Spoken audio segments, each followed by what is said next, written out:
Hi, this is Speak Up with Sophia, and today we'll be continuing the long vowel sound series. Now, the first thing I'm going to tell you now is, do you know what the long vowel O sound makes? And do you know the forms? I'm going to tell you. Stay with me. The long vowel O sound makes the sound O, just like the other long vowel sounds say their name.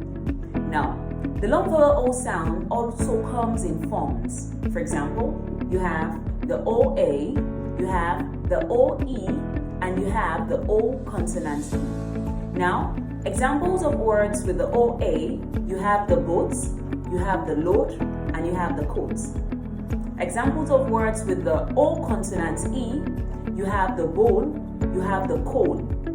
Examples of words with the OE, you have the toe, and you have the low. Now, I hope this was insightful. Remember, this is Speak Up with Sophia. Kindly like, share, and subscribe to my YouTube channel. My goal is to help you become an excellent and fluent public speaker. Thank you and bye.